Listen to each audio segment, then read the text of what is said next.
Good afternoon. Welcome to the regular meeting of the Climate and Infrastructure Committee for July 31st, 2025.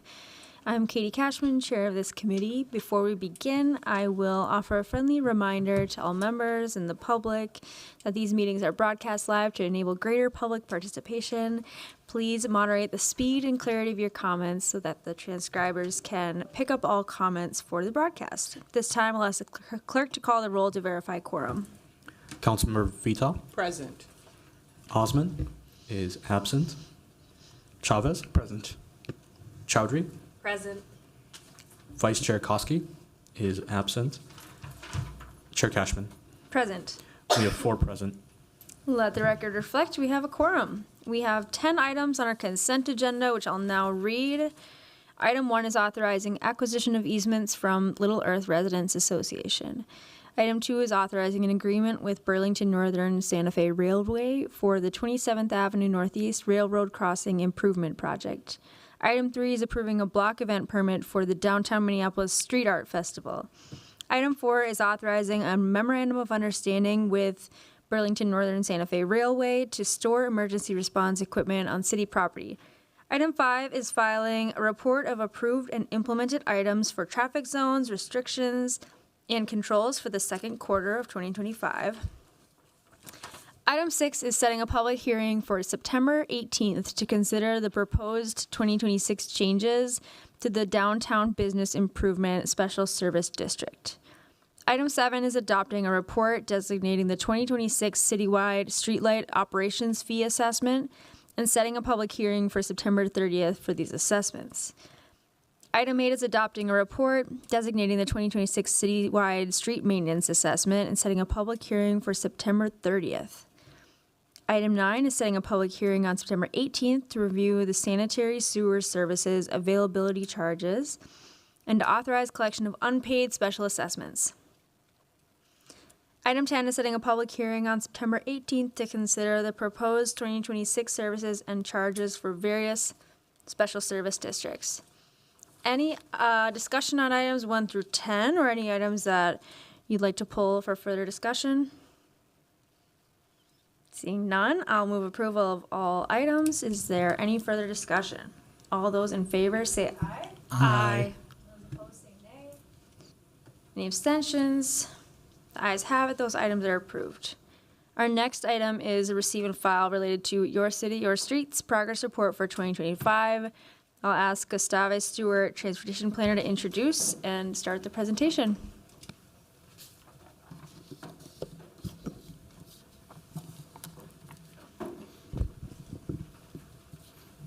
Hi, Chair Cashman, council members. Hi, my name is Gustave Stewart, and I'm a transportation planner with the City of Minneapolis Public Works.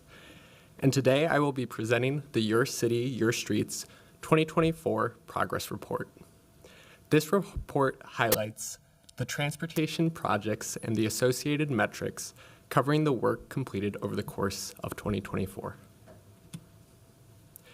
This report is a required component of the ordinance that established the 20-year streets funding plan. This plan was adopted by City Council in 2016, and the work began in 2017. The plan provided a minimum annual funding amount to deliver important street capital projects that happen throughout Minneapolis. The plan uses a set of asset, equity, and mode criteria to prioritize our street investments within the city. This was updated this year to include our variety of plans such as the Vision Zero Action Plan, the Racial Equity Framework for Transportation, and the Transportation Action Plan, just to name a few. An important component of our metric reporting is equity. We use the transportation equity priority areas established through the Racial Equity Framework for Transportation to report and evaluate how we are geographically investing in our streets. You'll see the acronym TEP kind of referenced throughout the presentation, and this is what it's referencing. So since 2017 and the adoption of the plan, the city has completed with partner agencies about 270 miles of street work. This is about the distance that it would take to drive from here to Green Bay, Wisconsin. 84 of those miles have been in equity priority areas. So while 21% of streets in Minneapolis are in equity priority areas, 30% of the work has been completed in that area since the last 8 years. The city also focuses on traffic, pedestrian, bicycle safety projects as well. There's been 45 miles of new or upgraded bicycle facilities, 72 miles of pedestrian realm miles, which includes the construction of sidewalks and boulevards, over 6,600 ADA ramp upgrades, and just under 1,800 curb extensions. So looking at last year alone, in 2024, Minneapolis has completed about 121 upgraded intersections, which includes medians, traffic circles, and other improvements like that. 46 new or upgraded signals, over 28 miles of street work that includes retrofit projects, reconstruction projects, and resurfacing. 11 of those miles have been in equity priority areas, and about 7 miles of those streets had safety conversions. This might be a 4 to 3 lane conversion or a reduction or narrowing of travel lanes to create a safer environment on those corridors. So now we go to kind of more of a fun part, highlighting all the pictures of the work being done. Hennepin Avenue was reconstructed from Lake Street to 26th Street last year. As many of you all know, work is continuing this year to complete the work all the way to Douglas Avenue, and is currently in progress and anticipated to be completed this year. This project was a massive undertaking which involved reconstructing the entire right-of-way. It now includes a low-stress, all ages and abilities, low-stress two-way bikeway, bus lanes, new sidewalks, and green stormwater infrastructure. The project will include transit improvements that enhance the upcoming E-Line bus rapid transit project. Nearby, there's also the First Avenue South project that's being reconstructed that is similarly phased across several years. Last year, the work was completed from Lake Street to 27th Street, and now the work is going all the way to Franklin Avenue on First Avenue. The Upper Harbor Terminal redevelopment project is a collaboration between Public Works, CPED, MnDOT, and the Park Board. As a part of this project, the city has worked to design and construct both Dowling Avenue North and West River Parkway. This past year, the city completed the construction of the first phase of the West River Parkway in the Upper Harbor Terminal area. So now the area includes a new parkway, a new shared use path along the Mississippi River, green space, and traffic calming features such as curb extensions that reduce the likelihood of speeding on the parkway.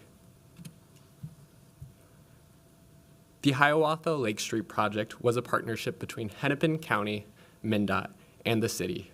The project reconstructed the intersection to create a safer environment. A major component of the project involved the reconfiguration of the intersection, which improves vehicle travel and safety. There was also a new signal system installed, a two-way bikeway that's sidewalk level, and wider sidewalks to improve comfort in the underpass area. Since construction, MnDOT has led on art installations in that underpass area to improve the activation of the space. This next Hennepin County project rehabilitated and resurfaced Hennepin Avenue Northeast and First Avenue Northeast from Main Street to 8th Street. The project's focus was to address safety and access issues on these streets. This retrofit project included the addition of bus lanes to create more faster and more frequent transit with the E-Line project, protected bike lanes, green stormwater infrastructure. The project increased public space by creating a more welcoming environment, such as at the 5th Street, Central Ave, and East Hennepin Ave intersection. The project created a much simpler design at this intersection and reduced the many conflicts that were present at this intersection. The University 4th Street project is a Hennepin County-led project that is phased between 2 years. Last year, the county completed the 4th Street Southeast, which is a one-way pair with the University Avenue Southeast, which is being constructed this year. The retrofit project included bus rapid transit stops, curb extensions, bikeways, and overall improve the pavement quality of the streets. The Osseo Road reconstruction from 44th Avenue North to 49th was completed this year. Last year, the section that they worked on was south of Victory Memorial Boulevard, but the street today now includes the addition of green space, pedestrian medians, and a new shared use path. The Lowry Avenue Northeast reconstruction, which is phased across a few different years, had its first phase of construction started last year. The section completed was from Washington Street and Central Avenue. The street now includes a new green boulevard space between the road and the sidewalk, which creates a more comfortable experience for people walking along the corridor. It also includes a shared use path with strategic raised crosswalks, curb extensions, and pedestrian medians. These improvements create a safer and more comfortable street for all users of the road. The Glenwood Avenue project, led by the county, also completed pedestrian ramp improvements along the stretch of Glenwood Avenue. It also included the addition of new signals, and those are a few pictures of them on the slide. Metro Transit and Hennepin County recently completed Lake Street improvements associated with the B Line bus rapid transit line. The roughly 4 miles of improvements west of Hiawatha included asphalt resurfacing, transit priority at traffic signals, strategic bus lane locations, curb extensions, medians, and transit stations. The opening of the B Line this past June represented a milestone of the culmination of work that involved extensive planning, design, and construction over the last several years. Typically, bus rapid transit projects see an increase in speeds by about 20 to 30%. The city recently added painted bus lanes on Hennepin-Lyndale between I-94 and Dunwoody Boulevard. These improvements will increase speed and reliability for routes 4 and 6, as well as for the future E-Line bus rapid transit project. The Green Line Extension light rail project work is also in progress and continues to include several improved local streets, which we want to highlight on this slide. The picture on the slide highlights Royalston Avenue, which was recently reconstructed last year. The reconstruction substantially reduced the width of the street and improved safety. There was the addition of pedestrian lighting and construction of new sidewalk connections to the new transit station that's in development. Last year, the Green Line Extension also made other improvements throughout the city, such as at Wayzata Boulevard and Penn Avenue, where they included intersection safety improvements. These type of improvements allow for better last mile connections between future transit stations and the surrounding areas. The St. Anthony Parkway from Stinson Boulevard to Hayes Street Northeast was resurfaced last year as part of the Parkway paving program. This year, the city will complete a full depth reclamation from Hayes Street to Central Avenue to continue this work. A red chip seal will follow this upcoming year to create that consistent look and feel that you see across all parkways in Minneapolis. This is an example of one of the many streets we resurface every year. So while this is just one example, there are about 15 miles of work that was completed last year. That includes resurfacing and then also ADA ramp upgrades associated with that street. So looking at pedestrian-specific metrics from 2024, there were about 9.6 miles of pedestrian realm improved. There were about 212 curb extensions, 8.7 miles of lighting was installed. There was over 1,300 ADA ramp upgrades and 32 pedestrian medians. One example of this pedestrian-focused project is the Green Central Safe Routes to School project. This included bicycle and pedestrian safety improvements on 34th Street and 10th Avenue South. The project included curb extensions, green infrastructure, and a concrete protected two-way bikeway on a residential street. the first of its kind in the city. Substantial safety improvements were made on high-traffic roads such as Park in Portland to improve crossing to the elementary school. The picture on the right highlights the As You Go campaign, the city's campaign to walk, bike, and take transit more. Last year, the campaign put on a family-friendly community event where kids and community members got to try out the newly constructed infrastructure for the first time. I believe there was ice cream, and so I'm a little upset that I didn't make it. The Development Infrastructure Program is a program that strategically allocates funds to improve street infrastructure in tandem with development projects. At 15th Avenue and 5th Street Southeast, the city took advantage of the mixed-use development under construction in order to substantially improve the intersection through new signals, tightening the intersection, bikeway improvements, and also widening the sidewalk.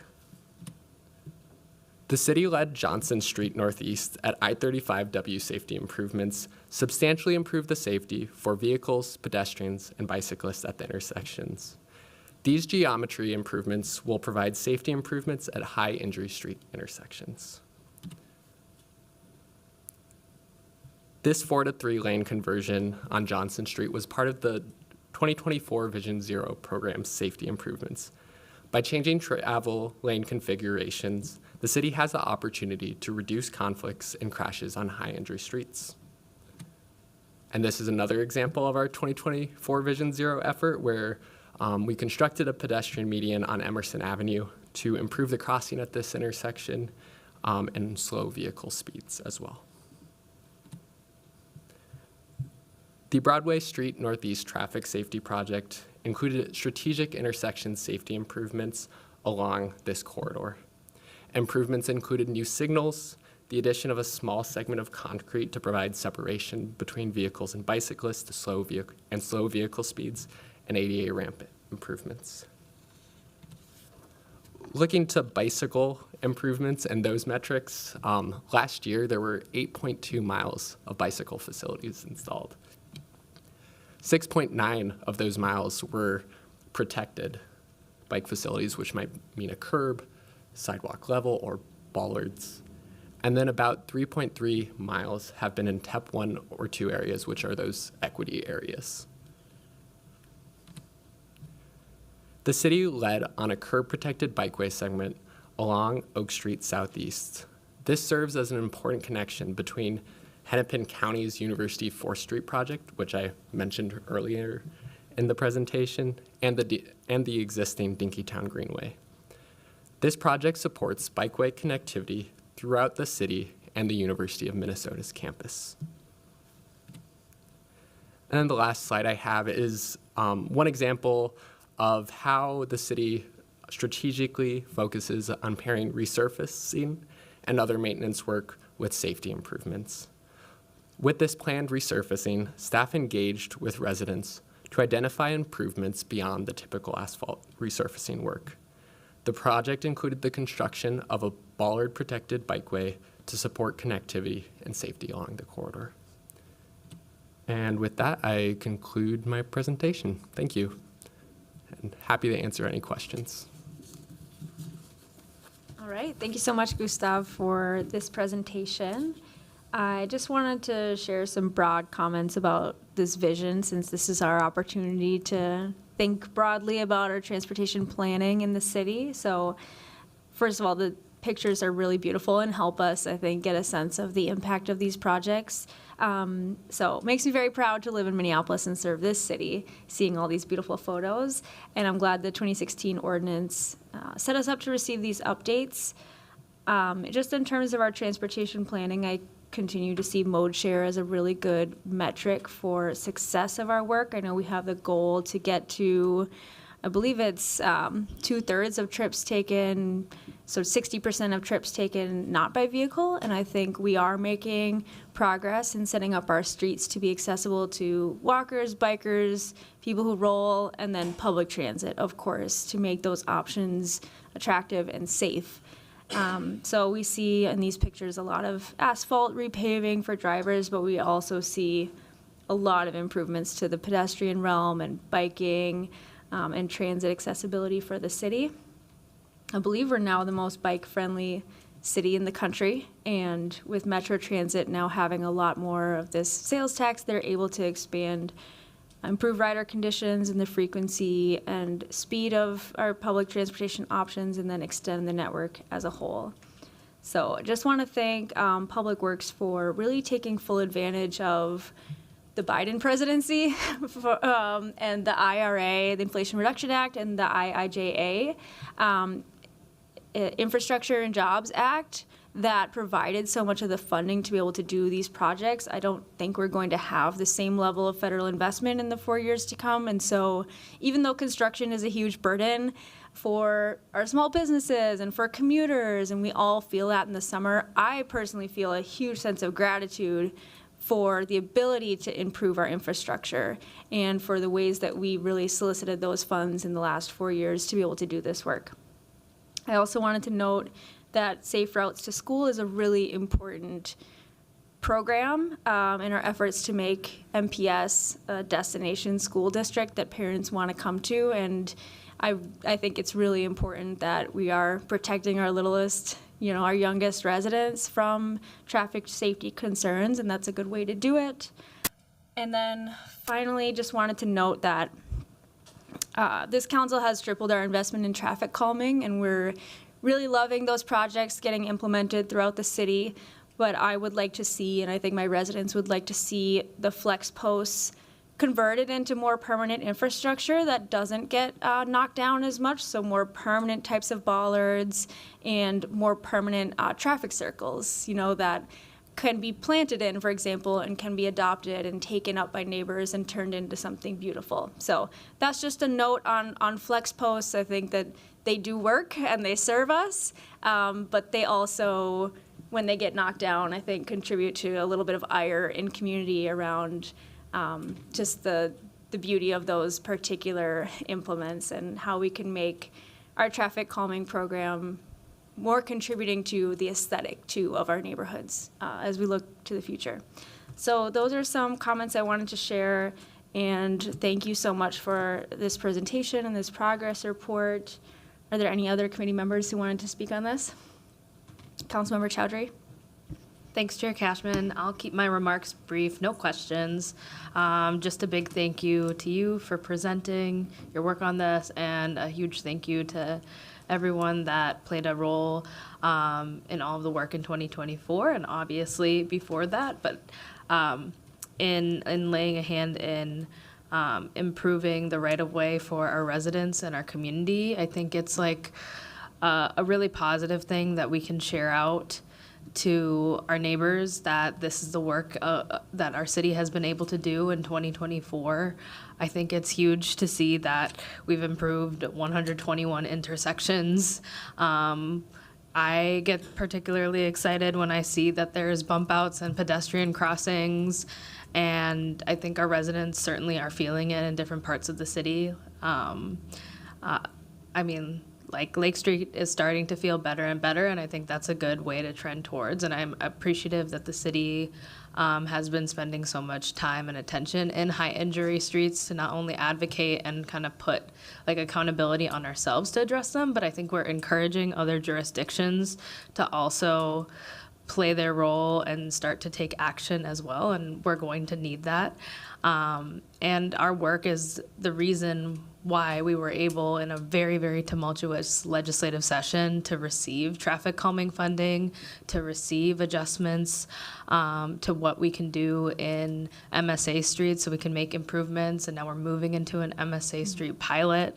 So I'm just very encouraged about this, and I'm really looking forward to see what the 6-year capital improvement plan is for Public Works come our budget cycle, and I'm really supportive of figuring out how we can get more investments in. I know my neighbors that are reaching out to my office and also like posting on social media or coming to my office hours. They're really excited about this upcoming neighborhood traffic calming application, which means like they have a really big investment in the right of way. And so just looking forward to sharing this out, and just thanks to everyone for the really good work. And I'll just say, I'll take the unpopular position on the council and say, I like the flex posts. I think they could be cuter. We could find a way to do it. But every knockdown flex post in the city of Minneapolis is a small victory. Fair enough. I just put a little optimism on it because, they don't get that much love, but they do a lot of work. All right, thank you. Is anyone else wanting to speak on this presentation or this item? Seeing none, I will thank you so much, Gustav, and I'm going to ask the clerk to file this report. And with that, we have concluded all business to come before the committee. So without objection, we are adjourned.